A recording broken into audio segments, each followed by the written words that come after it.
बच्चों, आज के टॉपिक को बहुत अच्छे से समझने की कोशिश करना। हमारा आज का टॉपिक है चेतना के स्तर। चेतना का मतलब होता है कॉन्शियसनेस।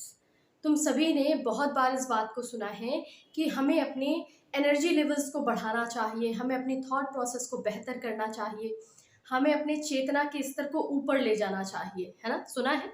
चेतना का स्तर मतलब हमारी कॉन्शियसनेस का जो लेवल है वो अभी करंट सिचुएशन में कैसा है और हम इसको कैसे अपलिफ्ट कर सकते हैं, हम कैसे अपने आप को उस लेवल पर ले जा सकते हैं जहाँ पर हम सभी के लिए कुछ बेहतर कर सकते हैं। हम वहाँ पर केवल अपना अपना और अपना नहीं सोचेंगे, हम केवल अपने लिए नहीं सोच रहे होंगे, हम खुद को तो तैयार करेंगे ही और सबके लिए भी हम वहाँ पर कुछ करने की कैपेसिटी रखेंगे, कुछ करने का भाव रखेंगे। तो ये जो इंटेंशन क्रिएट होती है, ये जो थॉट प्रोसेस हमारे अंदर आती है, ये एग्जैक्टली कैसे हम क्रिएट कर सकते हैं, इसको समझने से पहले तुम ये समझ लो कि हमारे लाइफ में किसी भी एक ह्यूमन या इंडिविजुअल के अंदर जो कॉन्शियसनेस के लेवल है वो कितने तरीके से हो सकते हैं। जनरली इनको 16 लेवल पे डिवाइड किया गया है, 16 लेवल्स ऑफ एनर्जी। ठीक है, तो ऊर्जा के कितने स्तर है यहाँ पर? 16 स्तर है। उन 16 स्तरों को अभी वन बाय वन केवल उनके नाम सुनो कि वहां पर क्या क्या चीजें हैं और किस किस लेवल पर वो है। ठीक है, तो जब हम इसको समझ लेंगे तो वन बाय वन हम हर एक लेवल को डिटेल में स्टडी करेंगे और साथ ही ये भी समझेंगे कि हमें किस लेवल पर किस तरीके से पहुंचना है। तो जैसे सबसे पहला जो सबसे लोअर लेवल आता है वो होता है एनर्जी का जीरो। ठीक है, शून्य। तो जीरो एनर्जी लेवल कब होता है? जब डेथ होती है, मृत्यु होती है। मृत्यु में कोई भी एनर्जी होती ही नहीं, कॉन्शियसनेस होती ही नहीं। हमारी बॉडी जरूर बचती है डेथ के बाद, लेकिन हम कुछ नहीं कर पाते। हम ना देख सकते हैं, ना सुन सकते हैं, ना कुछ बोल सकते हैं, हम कुछ भी नहीं कर सकते। तो हमारी चेतना का स्तर क्या हुआ? जीरो हो गया। तो जीरो से शुरू होकर के ये जाता है अप टू 1000, 1000 तक जाएगा। तो इसको सीक्वेंस वाइज समझने की कोशिश करो। और सबसे पहला जो यहाँ पर लेवल आता है, जो लिविंग इंडिविजुअल है, उसमें है 20।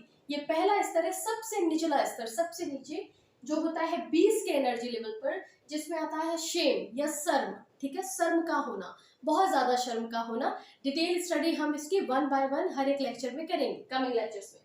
30 का जो एनर्जी लेवल है, अभी एनर्जी लेवल्स देखो कि किस तरीके से ये बढ़ते हैं। ठीक है, 20 पर आ रहा है सेम, 30 पर है गिल्ट, गिल्ट अपराध बोध होना। ठीक है, 50 पे है अपैथी, अपने आप को कुछ ना समझना कि हम कुछ है ही नहीं। ठीक है, वहां पर आती है अपैथी। फिर 75 में आता है ग्रीफ, हर समय दुख से भरे होना। फिर है 100 पर फियर, हमारे अंदर डर ही डर भरा रहता है कि कोई हमें कुछ कह ना दे, कोई कुछ ना कह दे, ऐसे तरीके की जो भाव बार बार आते हैं मन में। तो यहाँ पर हमारा जो एनर्जी का लेवल है, जो कॉन्शियसनेस का लेवल है, वो 5th लेवल है, जिस पर हम 100 की फ्रीक्वेंसी पे रहते हैं या 100 की एनर्जी पे रहते हैं। जब हम 125 की फ्रीक्वेंसी पे आते हैं, ये हमारा लेवल है 7। यहाँ पर होती है डिजायर। ओके, फिर 8 में है फ्रीक्वेंसी लेवल 150, एंगर आता है, गुस्सा आता है। फिर उसके बाद आता है प्राइड का स्टेज, प्राइड का एनर्जी लेवल 175 पर, this is the 9th one. Courage आता है जब हम 200 की फ्रीक्वेंसी पर आते हैं। और जनरली अगर हम देखें कि जितने भी ह्यूमन या इंडिविजुअल्स हैं हमारे सराउंडिंग में, वो इस लेवल को क्रॉस नहीं कर पाते, मतलब 200 पर ही रह जाते हैं। 200 के ऊपर के लेवल को अटेन करना बहुत मुश्किल होता है सबके लिए। 200 की एनर्जी फ्रीक्वेंसी आ गई, जहां पर आएगा करेज। फिर है 250, 250 पे होती है न्यूट्रलिटी, ये है हमारा 11th एनर्जी लेवल। 12th पे हमारी जो एनर्जी फ्रीक्वेंसी है वो होती है 300 पर। और this is all scientifically proven, ये साइंटिफिकली प्रूव्ड है कि इन एनर्जी लेवल्स पे हमारा ये स्टेट होता है। 300 पर विलिंगनेस आती है, इच्छा होती है, किसी भी काम को करने की जो विल आती है वो आती है 300 की एनर्जी फ्रीक्वेंसी पे। 350 पर आता है एक्सेप्टेंस। एक्सेप्टेंस में थोड़ा सा कॉन्सेप्ट समझो, जिसमें हम ये समझना शुरू कर देते हैं कि अगर कोई गलती हुई है तो उसके लिए भी मैं रिस्पॉन्सिबल हूँ, और अगर कुछ बेहतर हुआ है तो भी मैं रिस्पॉन्सिबिलिटी लेता हूँ। मतलब ये नहीं है कि अगर कुछ बेहतर हुआ तो मैं रिस्पॉन्सिबल हूँ और कुछ गलत हुआ तो कोई और रिस्पॉन्सिबल है। एक्सेप्टेंस का जो भाव आता है वो आता है 350 की फ्रीक्वेंसी पर। फिर है 400 की फ्रीक्वेंसी, जिसमें आती है रीजन करने की कैपेसिटी। देन 500 में आता है लव।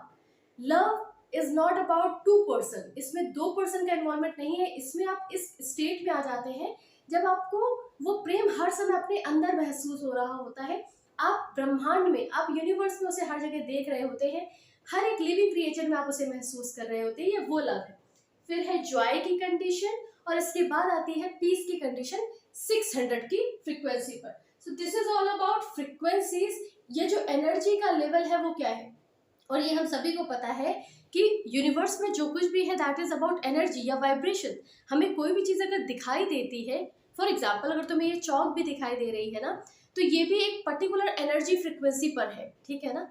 ये हाथ दिखाई दे रहा है तो इसकी भी अपनी एक पर्टिकुलर एनर्जी या फ्रिक्वेंसी है, तब तुम्हें ये शेप और ये साइज दिखाई दे रहा है।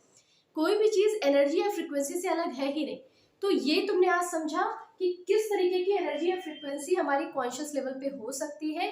कमिंग लेक्चर्स में हम ये देखेंगे कि हर एक फ्रिक्वेंसी लेवल पे हमारे पास कैसे कैसे सिम्टम्स आते हैं, हम कैसा कैसा फील करेंगे और इनसे हम कैसे बाहर आ सकते हैं और बेस्ट एनर्जी लेवल को कैसे अटेन कर सकते हैं।